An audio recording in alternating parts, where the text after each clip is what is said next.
Okay then, so looks like we're now live. So hi everyone and welcome to this week's Helpdesk Hangout. We talk about Webmaster and SEO issues, questions, discussions.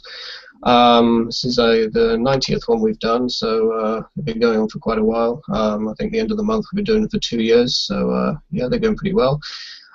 So we start, as usual, with a quick round of introductions. So we go from left to right. So Andrew, do you want to go first? And we'll pick it up from there.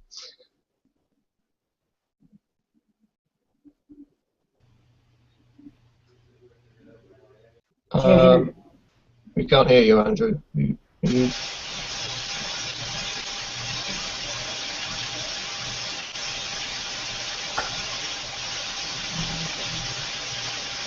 Click on the gears icon in the top, and it's where it says settings, and then to play with your audio option. Okay. Anyway, we should probably move on. Yeah, okay. Do you want to go Barry then? I should introduce myself? Yeah, go ahead. I'm Barry. I write at Search Engine Land, Search Engine Roundtable. I'm a content spammer. Cool. Christopher, I don't know if you've got a mic. If you have, you introduce yourself. No. Okay. And here's Eric. Claire, I don't know if you've got a mic. No.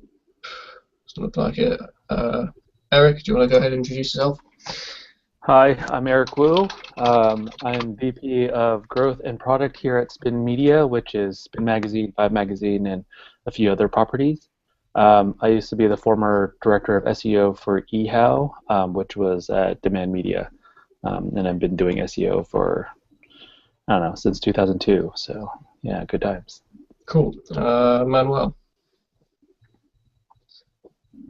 You're muted. Okay. Okay. I'm Manuel Lemos. I'm Portuguese, but I'm based in Brazil. I'm a web developer. I develop only on my own sites of user-contributed content of community users, and I'm not CSTC for the Portuguese forum. Cool. And you do seem to have a bit of background noise, so if you could keep your mic muted if you're not talking, that would be great. Thanks. Menashi, you want to go next? Local SEO from Israel. Great. Michael? It's Michael Klein with Be Found Online in Chicago. I'm an SEO analyst. Cool. And Wissam? Wissam Dandan from Daytona Beach, Florida, international SEO consultant. Cool. And I'm Archie. I'm a Webmaster and Web Search TC, top contributor, and I haven't been around for a while, but I've been involved in Helpdesk Hangout since the beginning, so yeah, it's good to be back. So we get started. I guess we could start with some news. So I don't know, Barry, do you have any interesting stories over the last week, or if we have any if you have any questions, anybody has any questions, we can cover those first. News first, okay.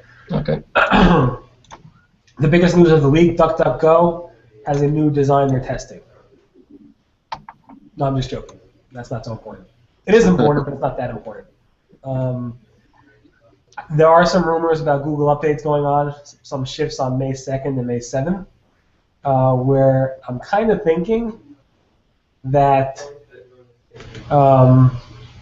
Matt Cutts is going to send out a tweet around 5, 6 p.m. Eastern time tonight saying, hey, there was a Penguin update or something like that. I don't know. I could be wrong, but usually you see like a lot of these shifts, and then you see Matt Cutts tweet on Friday afternoon late about some type of update. And I could be completely wrong, so I'm just, I don't know. People want to discuss in terms of SEOs out there that have been tracking this. Have anybody? But Google never makes an update on a weekend. I don't think the update rolls out on a weekend. I think it does, right? It usually does. I've seen one. I've seen Panda do that, I think. Is it Panda? Penguin, Panda. Yeah. Probably Panda. I know it's ruined weekends for me. It's better when it happens like on, a couple weeks before Thanksgiving. Yeah. That's why you're in this business. Well, that's why I'm gonna not be a U.S. citizen anymore, and then I don't have to celebrate Thanksgiving anymore, so it'll be okay. Anybody else? I can't hear. I'm getting my earphones. Yeah. Well, I don't know, Quickly, everybody steal all those devices behind Barry. Yes. We have everything. Yes. I haven't really seen much myself to indicate an update. I don't know if anyone else has. I didn't see anything. No. Yeah, you are all great SEOs, and nothing ever happens to your websites because you're the best SEOs out there, right? Yeah, because we read Search Engine Roundtable. That's easy. Yeah, sure. Okay. Anything about Bing? Also, some big companies are telling me that Bing has made a major algorithm update where their Yahoo and Bing rankings have either gone up tremendously or down tremendously on around May 5th. So yeah, we saw some, and people I know saw some major shifts in Bing, but it seemed to have it was almost like a 1 day or 2 day thing where stuff was all over the place, where traffic just looks really, really odd. And at least for our properties, it all came back. So I'm not quite sure what actually happened in their search results, but it kind of felt like someone messed something up in their search results and then they put it back. So it was Dwayne's fault. It's always Dwayne's fault. Probably tripped over a cable or something. Yeah. Okay. They forgot to feed the hamster. So I actually emailed Microsoft about it. Not Dwayne, because Dwayne never responds, and I don't think he knows what's going on. This is on public record. I don't think you know what's going on. But I emailed their press team saying, look into it, and they said they would. So we'll see. So those are the two non-news, but maybe potential news things that I think everybody in this chat room, except for Claire, cares about. I'm just joking again. I'm a paid search person. Outside of that, Matt Cutts pushed out a real interesting video about links and the future of links, according to Google, or where they're going, and they said, links are still very important, yada, yada, yada, yada. But in terms of the future, Matt Cutts said they're going to rely hopefully less on links and more on figuring out the authority of the writer and the authority of the actual content or the expertness of the content on that page to determine relevancy and how well to rank. Nothing about social data. Well, I guess authorship might be so much social data, but really nothing about social data, more about the expert level of a writer and the content on the page. So that was interesting, and that's what he said. Anybody want to guess how long it will take to see something like that? 10 years. It is a really interesting concept, right? That's kind of like the holy grail of informational retrieval, where basically instead of just using all these other algorithms to determine what language says, it's actually trying to distill meaning or even other things from it, but it's still extremely complicated, right? You're talking about sentiment analysis, right? That goes into part of understanding what the language is. When I say I read Search Engine Roundtable at seroundtable.com every day, when I transcribe this, does it sound like I'm being sarcastic and trolling, or am I actually being sincere? I'm the latter, but it's one of those things where it's hard to distill some of those things out unless you truly know how even when you write an email to somebody, right? Sometimes if they don't know how you speak or they can't sound out your voice in their head, something that might be benign might actually come off as being offensive or blunt or something along those lines. I just did that right now while you were talking. I just sent an email to somebody saying, I'm done with you, leave me alone. You're not getting what I'm saying. I should share my screen. It's hilarious. Okay, go ahead. But you were being totally nice about it, right? But yeah, it's just one of those things where even humans have problems with this. So I get it that it's the 80-20 rule, right? Google doesn't necessarily get everything 100% correct, and it's a big statistical machine, right? That's how they do translations, which for the most part are actually pretty decent compared to where we used to be, but they're not perfect, right? So I think it's always kind of going to kind of be that way. But if they can get 80% of that content or the popular stuff and understand that, I think they'll actually use it as a strong signal. So I mean, when that day comes, I think I'm kind of looking forward to that because it'll get rid of a lot of the cruft. And this is coming from the person who worked at eHow, where we generated 5,000 articles per day, right? So you know, I'm definitely looking forward to, just as a general netizen, that kind of quality and that kind of stuff coming out of search. Does Google need to get sentiment analysis right in order to dump links? Because Google already has, and it has had for years, a patent talking about how editorial mentions might count as a link. And then a few years ago, of course, he talked about how negative publicity, even if that got you links, wouldn't count in your favor. So it seems to me as if Google got the pieces in place already. It may just be that those implied links are only trusted if they come from sites that Google have pre-qualified, though. Yeah, I mean, it's an interesting thing because, like, when you think about links and, like, so for instance, like, if you think of a particular use case, right? Eric Wu, myself, right? If I wrote something that was actually pretty interesting, that was even, like, say, like, world-changing, I'm a nobody, and from authorship perspective, I'm a nobody, right? So if we use just pure authorship or pure any kind of one particular signal, or even like some other citations, it might not be enough. Whereas something like a social signal or just sheer volume of new links from different domains, like how we kind of perceive how PageRank and stuff is passing value today, those kind of mechanisms actually can help with recency type of information that is actually valuable to people at the moment. But long term, yes, I agree that there are different signals that are going to be used for, you know, like authorship and quality and those other things as a whole, as opposed to like particular use cases. I'm not arguing that Google is going to get rid of links as a quality signal in the next, you know, month. But I think the only thing I would disagree with you on there was when you said you're a nobody, because in Matt Cutts' video where he discusses the possibility of dropping links as a signal just in a couple of years, he did talk about expert readers, and I thought this was very interesting. It wasn't expert authors, but it was expert readers. So if you were to write something that resonated among the SEO community, and if Google cares about readers, and whether that's through Chrome or other mechanisms, they can track who is reading your article, then you've got enough clout in the SEO community in order to attract expert readers to your article. And I think that might be the missing piece of the puzzle. And that was my main takeaway from Matt's video, the concept of readership mattering. No, I think I totally agree. That's a great, like, that's definitely an insight that I didn't key up on. But I totally agree with that concept.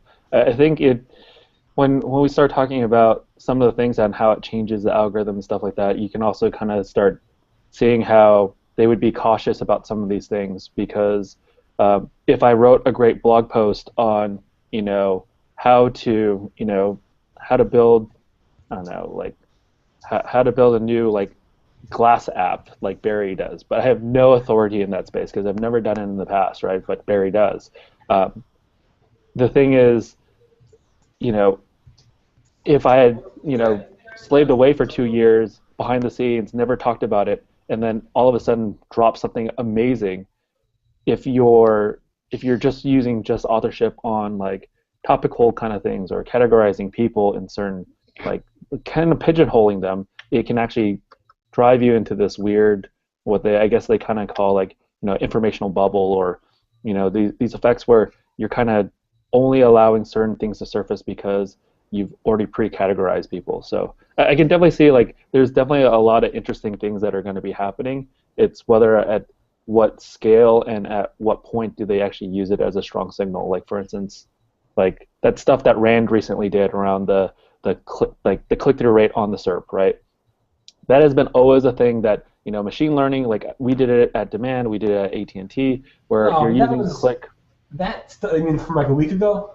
Yeah, well, I mean, I linked to the article twice. I mean, of course it's going to go up. No, I know, but like the thing is, like the idea, like, Dave Harry always says, oh, you can't use like CTR on the SERP as a true signal because it's so noisy. But that's the thing, like, we use it all the time when we do our machine learning because that is a particular signal that we need to use. Like, it's, yes, noisy data, and there are things where you can't determine certain user intent, but it's still a data point in which you can distill information out of.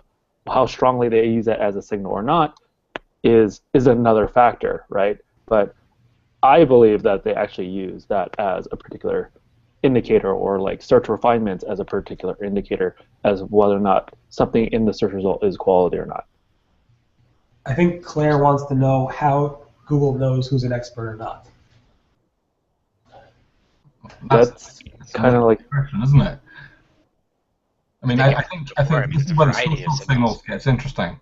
Is Google able to determine how authoritative somebody is or how expert they are by their online behavior? Now, so you can already facilitate that by looking at what they're sharing and what they're curating. Now, if Google has an idea of readership, and again, you can only speculate how they would tell, whether that's, as you were saying, through click-throughs or through information passed back by Google software, Chrome OS, Android, or Chrome. It's just speculation, but you'd have to assume Google is mining the data they're gathering to have an idea of just, how many articles in a subject you read, how the complexity of the articles you read, and it takes its learnings from that. Just pie in the sky stuff right now. yeah, I mean, also when you start thinking about how some of the platforms are fracturing again, where before there was a consolidation of everybody's stopped using MySpace, everybody's now on Facebook, and now things are fracturing again to Whisper, to Secret, to Snapchat, and those are places that, and even when you talk about starting the app universe as that continues to grow, those are places that Google doesn't necessarily is able to fully crawl or access or see those communications, and people are becoming authorities in that space of whatever they are, right? So how do you tie that back into the rest of the authority that they might publish? Like, so if they have a huge following on Snapchat and then they start publishing like a blog post like once every 3 months, how does Google determine whether or not that person's an authority or not, right? And they need to base it on other signals that they can see, but that's just one of those like weird cases where you start questioning whether or not they can use certain things as strong signals or not.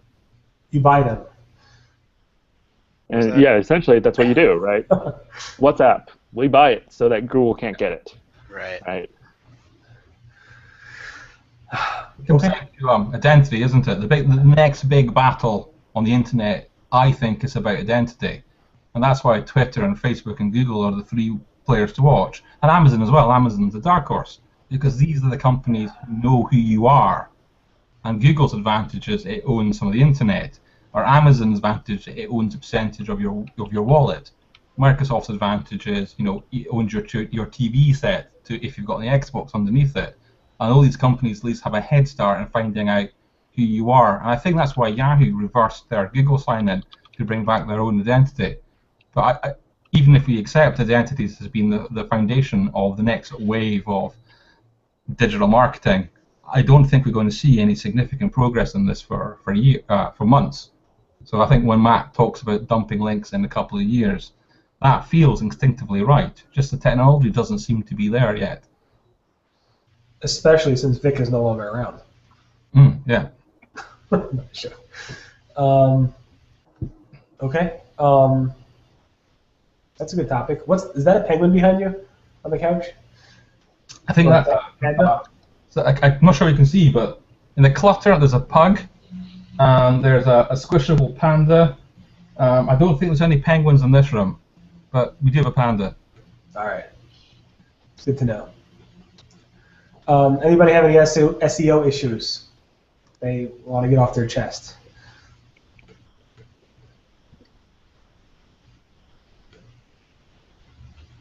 Nobody has any SEO problems.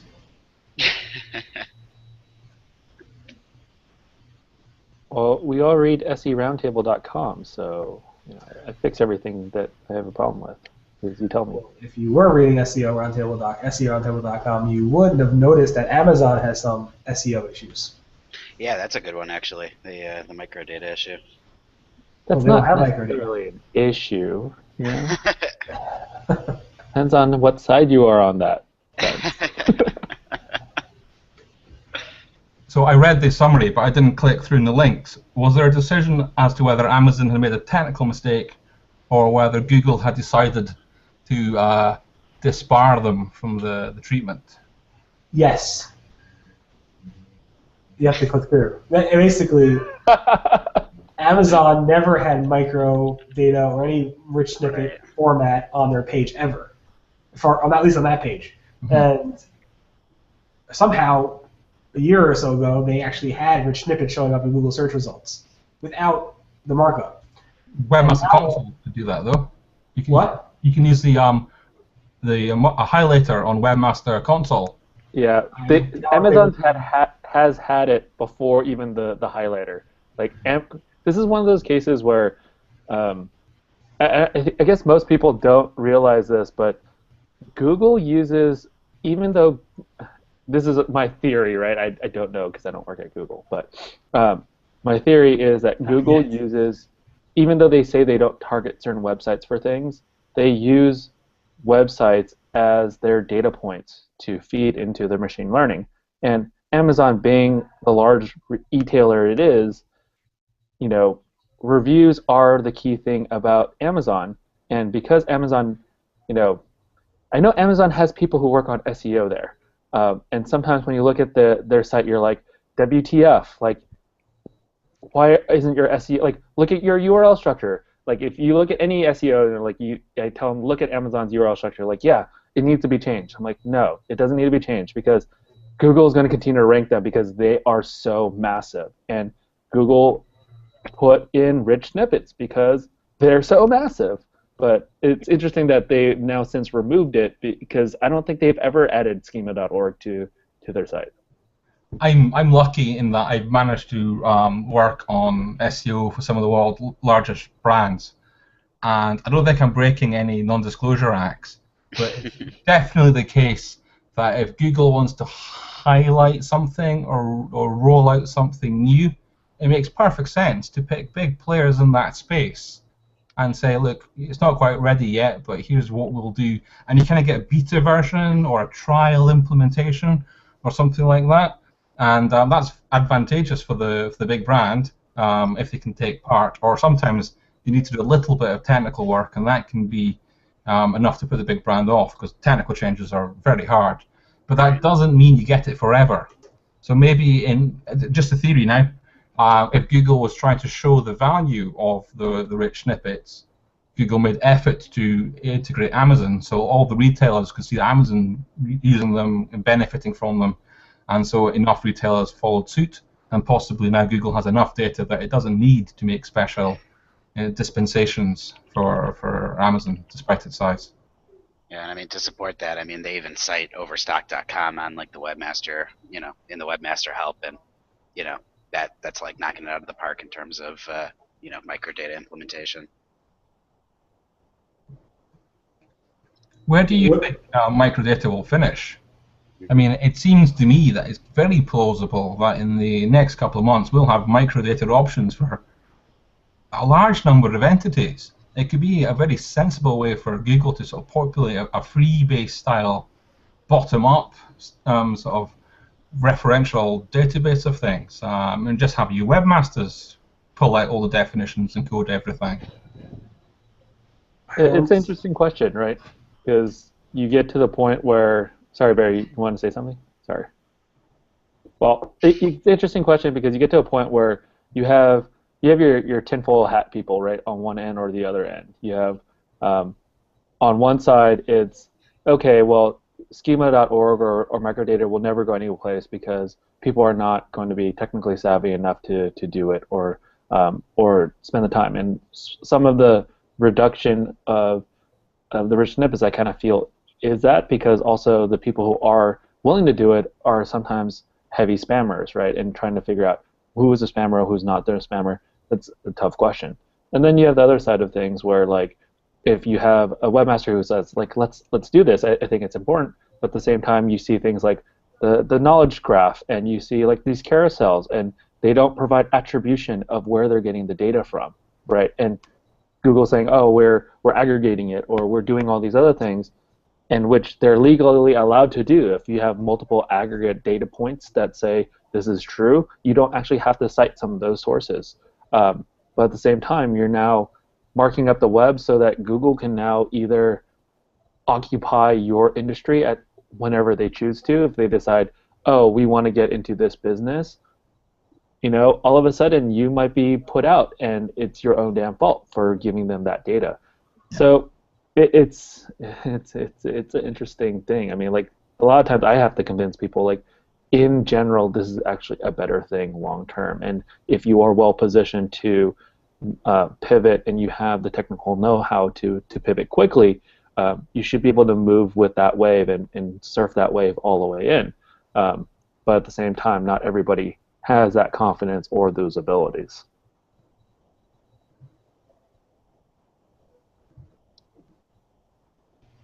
I killed the conversation. My bad. I was just thinking, wouldn't it be funny if all those Amazon SEOs were out there using the actual data highlighter tool to like go through each and every single page on Amazon to add the rich snippets? Wouldn't that be hilarious? Well, the data highlighter lets you do pattern matching. But yeah, I know. The thing is, it pattern matches against certain URLs, and their URL structure is like horrendous, right? I mean, like this is the whole objective Perl, like the whole Perl culture of Amazon. And Amazon's SEOs, of course, work for other agencies, other companies than just Amazon. Amazon white labels technology to some quite big brands. Admittedly, they seem to be moving in their own direction, but I think those SEOs will be quite busy because the Amazon system is a legacy, right? They've twisted it and they've contorted it over the years.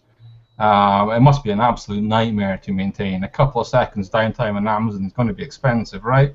Right. So, you're right. The Amazon platform is far from optimized, but I'm impressed by their tech team as a whole. I think they do a great job. But no, they do crazy things, and at the same time, like they are tech driven. I mean, just look at the URL structure, right? Like that is a developer who did that, right? But at the same time, and this is where like especially SEOs who like I interview and stuff like that. When I ask like, what are like audit my site and tell me the things that I should change, and some of the SEOs out there are like, well, you should have a better URL structure, like you change out some of those parameters and all these other things, and I'm like, it's not like the first thing you should be doing. If you look at any kind of use case, you look at Amazon, their URLs are not pretty, although they finally now have canonicals. I think that's within the last year they actually have canonicals. When you are of that size and you are that scale, Google will adapt to you because they will look foolish if an Amazon result does not come up and people are expecting the Amazon result to come up. And this goes to when they penalize big brands, they can't penalize them for that long, otherwise Google looks bad. I agree with you. I mean, I think your URL needs to be pretty bad before the pain-gain formula makes sense for you to adjust your URLs. You're looking at what a 301 strategy or a big chunky htaccess file. It's a lot of work, and I don't think you'll get all that much gain from it these days, unless you are in such a terrible state. So URL rewriting. Will the SEOs of 2 years' time even know about it? I suspect it's possible you'll be hiring people who have no idea about it, and they actually have no need to know about it. It could be a relic. Right. I mean, also like, not to sound like an old curmudgeon, but like basically back in the day you had to do it because Googlebot was not as sophisticated, and even Bingbot, as terrible as it is sometimes, is way better than it used to be, and they're able to discover things that normally like would not have been able to discover, right? Even like query parameters and all these other things, even though Google gives you all these tools, they can still largely figure stuff out over time if you give them long enough. Yeah.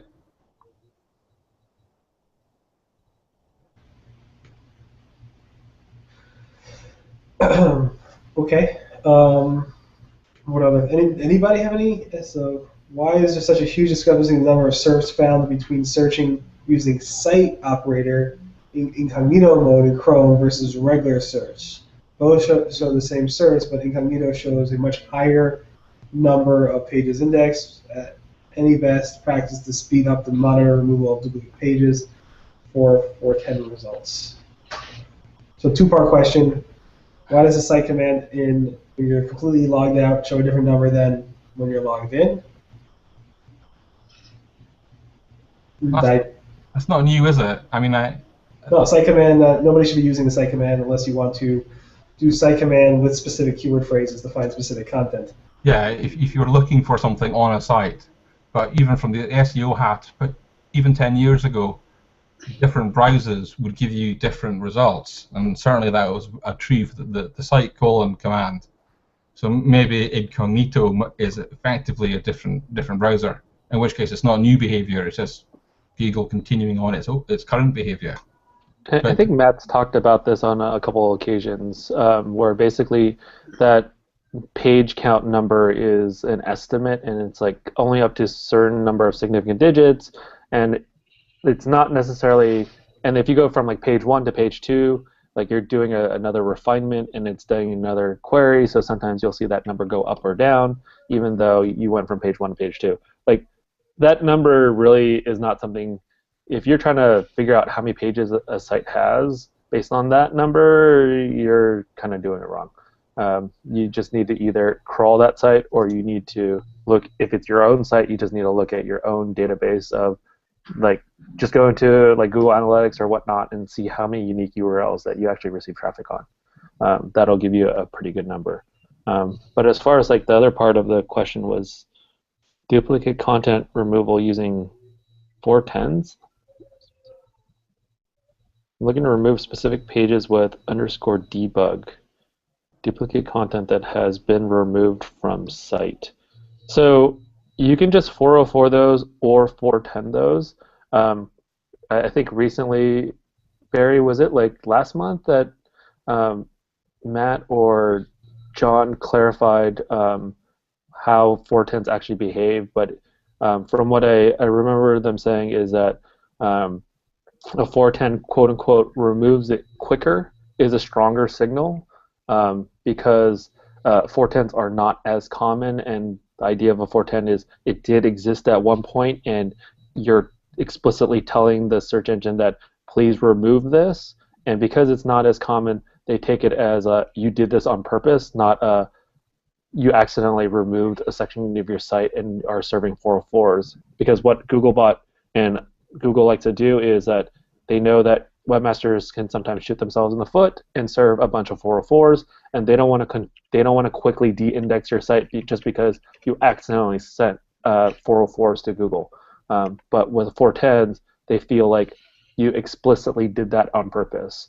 And that's kind of best practice of what I normally implement on my sites, is that if the page existed at one point and we purposely wanted to remove it, we will serve a 410. In all other cases, we will serve a 404.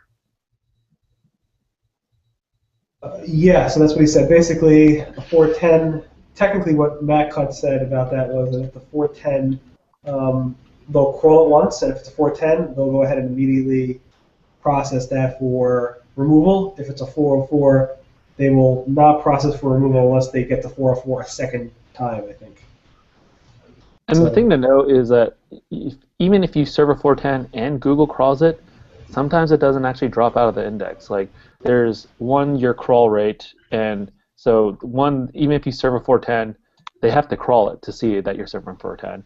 And that even when they do, like, I've seen cases where there's parts of the index that I would imagine they don't update the entire index all the time, and sometimes you hear about these things like data refreshes and stuff like that. When you do a data refresh, in IR speak, you basically aren't doing an entire like index refresh. So there are parts of the search results that will continue to be there. If you really need to get it out, you should use Google Webmaster Tools and request that it's removed, and they will pretty quickly, within a few days, depending on the size of your site, remove it from the search results. But that's quote unquote temporary it's not actually removing it from the index until they've verified that you are continually serving a 404 or 410.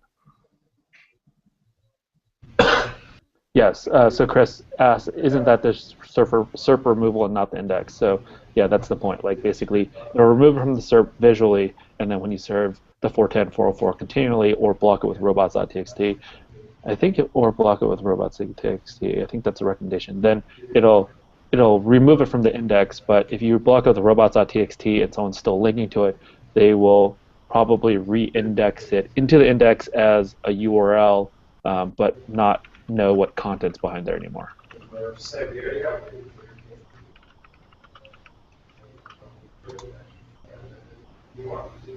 Oh, and Minash also had a pretty good tip where he basically said that you can create a HTML sitemap that has a 410, list of 410s, and then ask Googlebot to crawl it manually, and then he's saying this is a John Mueller tip, which is a Googler for those people who don't know. He's a web trends analyst who's kind of like an evangelist for Google. But basically, in Google Webmaster Tools, there is a thing where you can basically say, crawl this particular page, and also force update all, or force index all the things that it's linking to. And so you can actually create a sitemap of 410s or 404s, and then ask Googlebot to force crawl and index those. I've seen it work. I mean, I typically do that when I need to do something similar to removing a large number of URLs that I really care about. But sometimes it's still hit or miss. Like the behavior is not always entirely like 100%. So yeah.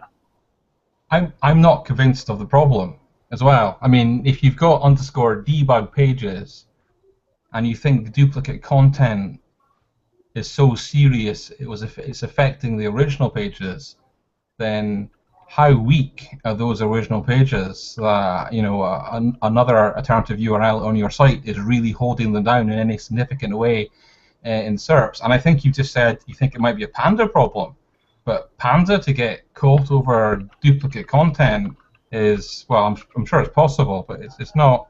Even 30,000 duplicates. I mean, Panda cares about the quality. Duplicate content has been an issue way before Panda. I think you've had good advice on this chat, so I think go ahead and try the 410 and rejig the sitemaps. But I maybe manage, if you're reporting internally, maybe manage expectations down the way as to any uptick that you might get once you complete the exercise.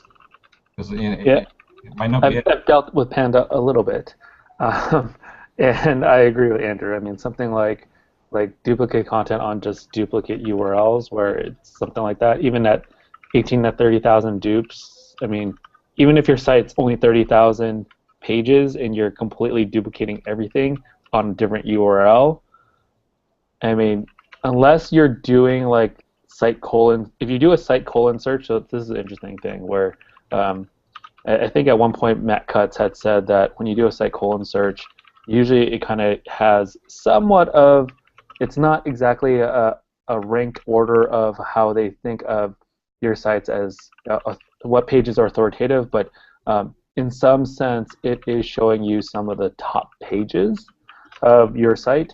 And if you are seeing your debug URLs come into high up on that first page, then you might have a problem. But for the most part, URL kind of stuff like that, pure dupes like that is not going to be something that penalizes you. It's usually quality, or in our case at Demand Media, it was near duplications, where each article was completely unique, but we were talking about the same topic over and over and over again, and Google didn't feel like that was high quality from an overall site perspective. I suppose if you look like template pages and the content is 98% similar, but you're just swapping a word here and there, which I guess might happen on forums because the latest thread might be slightly different, then I guess that could be Panda.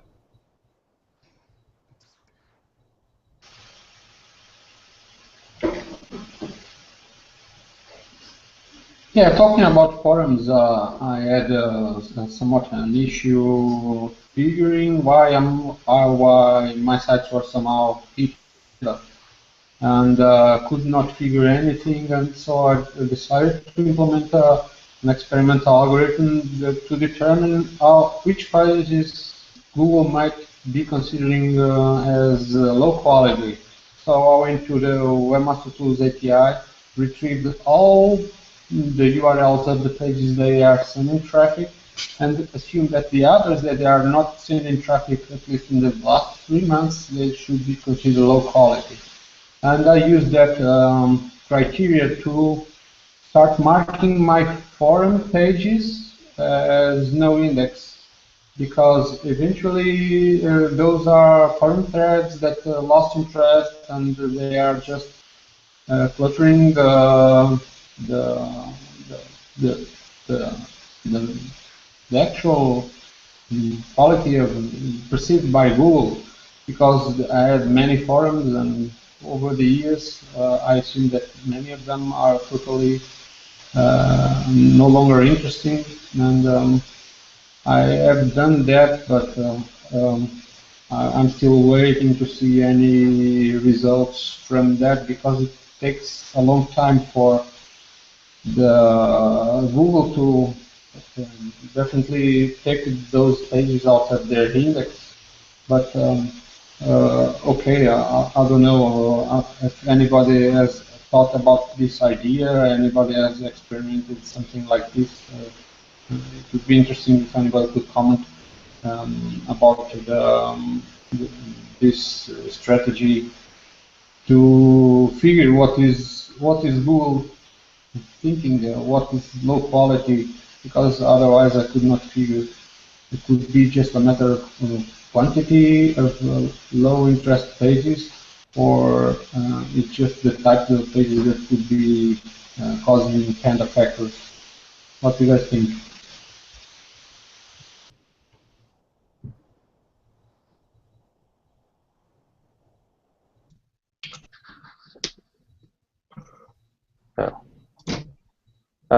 Yeah, was I muted that whole time? Yeah. So yeah, I think it was sensible. It's sensible to do that, right? Because we did that at the same time where we looked at any sites, any pages that didn't receive a lot of organic search traffic, or none at all. Obviously, we're not getting any search traffic from it, so we might as well just remove it from the index or give a signal that we don't need it to be in the organic search results.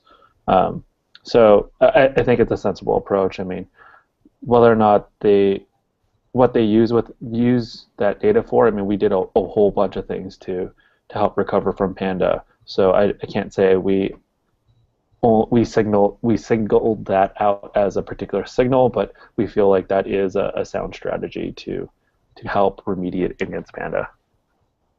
It's a really interesting topic, though, isn't it? Because if this is proven to be true, we are saying deadweight pages are harmful to your site as a whole.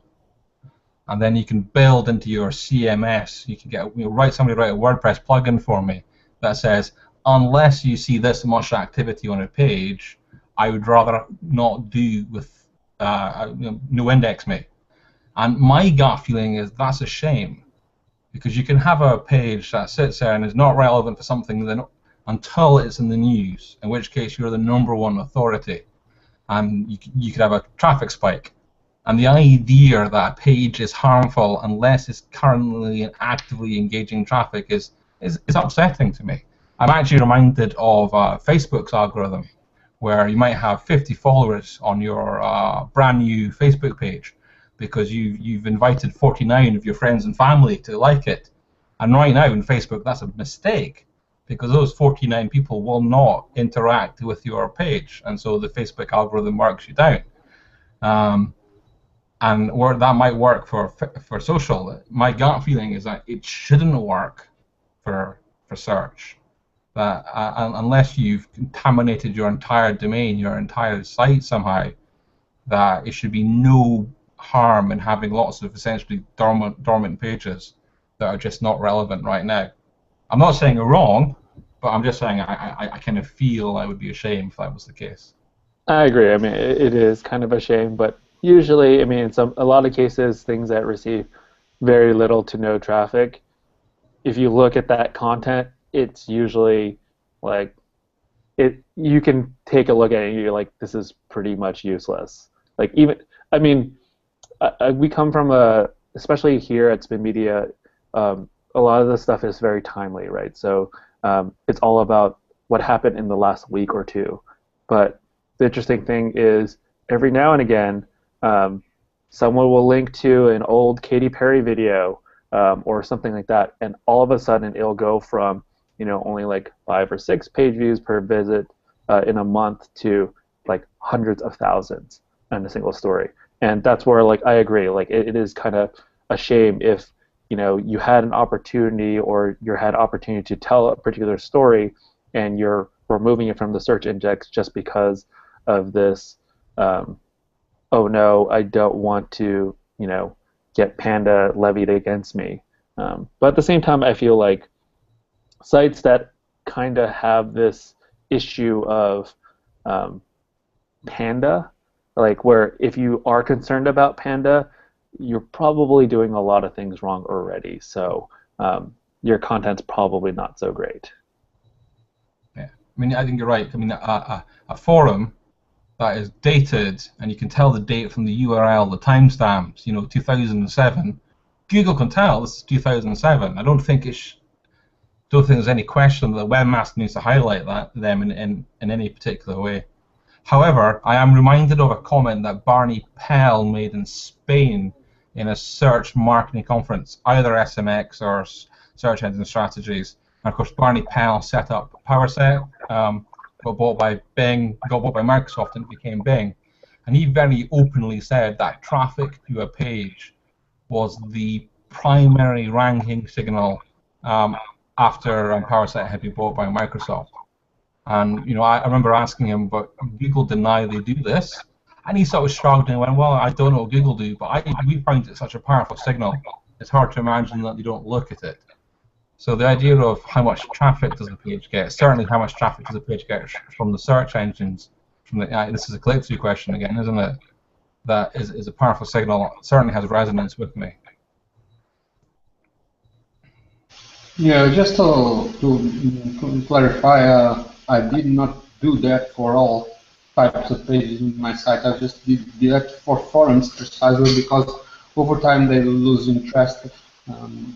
Threads that happened a long time in the past, and they are very old content since almost 1999. So probably those are totally uninteresting, and they've been that way for a long time. So my criteria is just to mark as no index those pages that forums that Google has not been sending any traffic, and taking that data from Google Webmaster's API, I assume that the period it is considered like 3 months, if I'm not mistaken.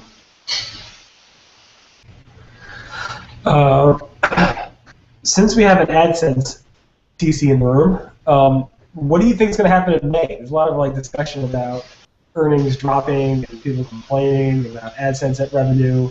Have you seen a lot of complaints in the forums about, at least specifically in this month, about earnings dropping? You mean regarding that accusation of fraud from part of Google, or something? Not the fraud. Just in general about May being a really bad month in general for people. I think that depends on the niche. I don't have that impression. My worst months are like the end of December because it's Christmas, and then it recovers in January. I think it totally depends on the niche,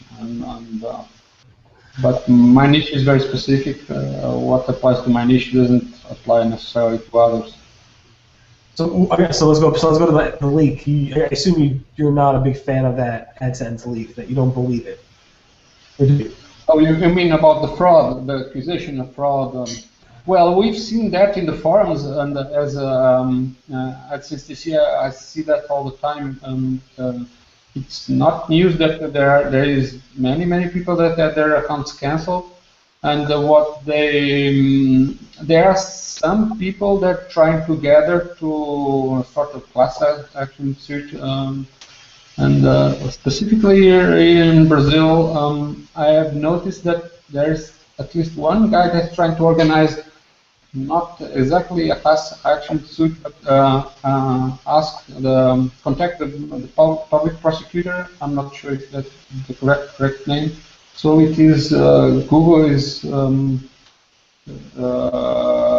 at least investigated by the public justice, not exactly private people that have just their accounts canceled, because there are many editors that lost their accounts because eventual fraud, invalid clicks, and but that happens since many years. And if you ask me if I believe that or not, first I cannot tell for sure, and I cannot also talk on behalf of Google, even though I'm a TC. The information that we get from Google is almost none.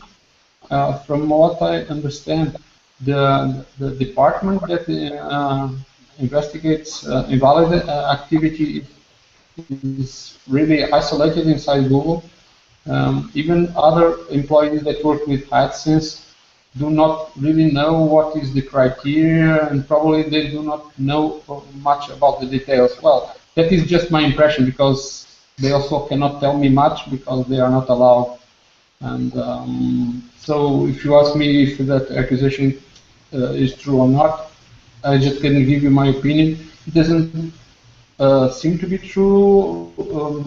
It seems to mix some facts with some fiction, and it's probably somebody trying to get even with Google because he had his account cancelled. But to tell you for sure, I cannot never say anything like there is no such thing as no fraud inside Google.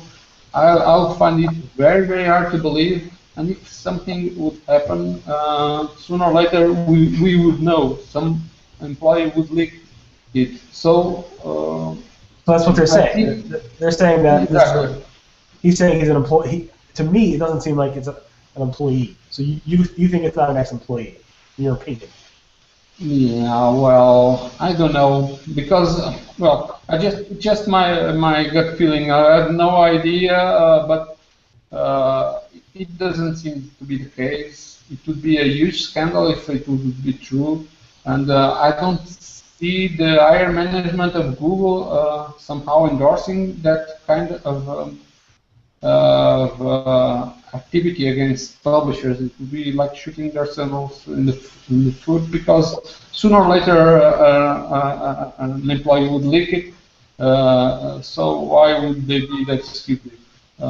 Well, that's just my opinion. I don't have any evidence whether that is true or not. But as I mentioned, we see people complaining in the forums all the time, and they are very mad, and they want to sue Google or cause some financial harm or legal harm. But you investigate those sites often, and you see what the sites look like, and you probably could tell that they deserve to be removed or not. It's very hard to tell, because, well, my opinion, which is necessarily related with the facts, is that sometimes there may be some false positives, like somebody has their account cancelled and there was really no activity, but Google considered that a high risk to keep those accounts. Not necessarily that the publisher was really engaged in invalid clicks or any thing against the AdSense rules, but to tell you for sure, it's really hard. It must be very difficult to implement an algorithm that is very accurate to determine that. So my feeling is that they sometimes cancel accounts just because they found some signals, not necessarily that they are engaged in invalid activity. Okay.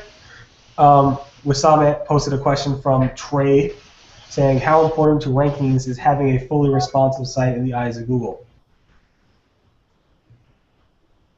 I will leave it there. I will say it's not important, but what is important is your site can cope with mobile. And having a responsive site is very often the best way to have a site that copes with mobile and is nice and fast. So I don't think responsive is a tick you have to put in your form, but good with mobile and fast are two ticks you need to put. And my advice to you is go responsive anyway, right? Because you've got mobiles, you've got tablets, you've got laptops, you've got PCs.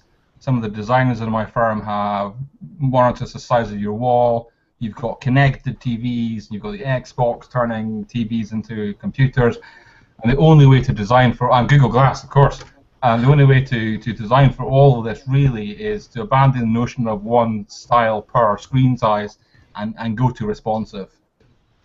So yeah, you don't technically need responsive, but all the signals suggest you'll end up with responsive.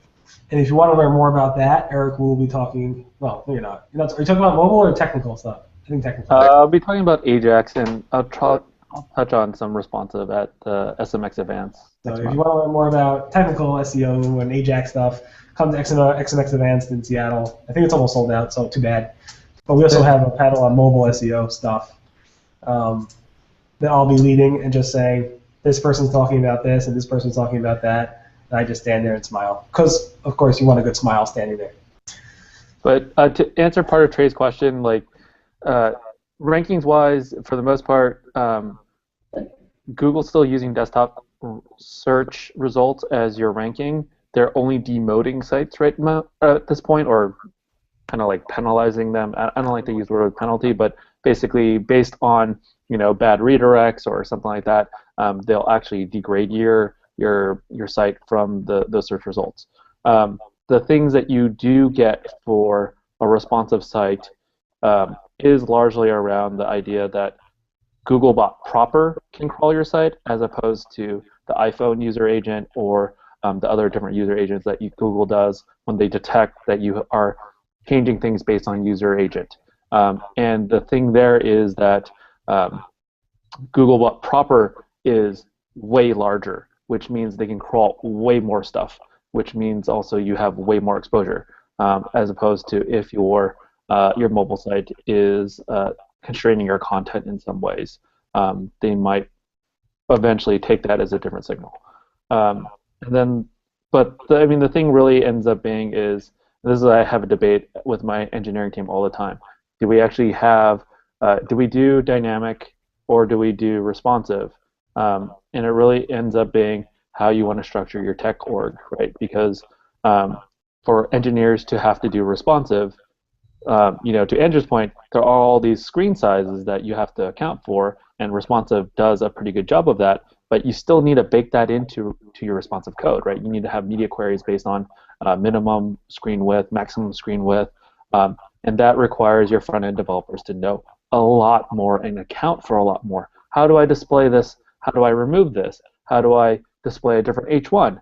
You have all kinds of other problems that are all sitting in the same code base, whereas if you go to dynamic, you basically have a completely separate different code base that you can concentrate on just mobile, but your trade-offs are you need to have mobile developers just for that, and you have to have desktop just for that, and also sometimes your mobile and your desktop sites might be out of sync. If you add a new feature to desktop, you might not get that new feature to mobile. So they're definitely different trade-offs, but right now, as far as rankings, it really doesn't make a whole lot of difference. Here's an interesting mobile debate, well, depending on your interest, I suppose. So Google have now mentioned that you can, in paid search, deep link into your apps better. So you can have, for example, a newsreader app that has the newsreader brand across the top, a tweet this button and a Google Plus this button, and then SE Roundtable content below. Now, in the paid search on desktop situation, you'd be hammered for quality score issues on that. But they're not yet as transparent as to how quality score works when a mobile app does that, because the idea of deep linking to an app's embedded content is a new thing. I think it's quite an interesting question, even if you only wear the SEO hat, you don't have a PPC hat, because what it means is you have this SEO idea coming to mobile app content. And again, just theory, but hopefully there's a new avenue here for SEOs where we're advising on how to appropriately structure mobile apps and how to present mobile content.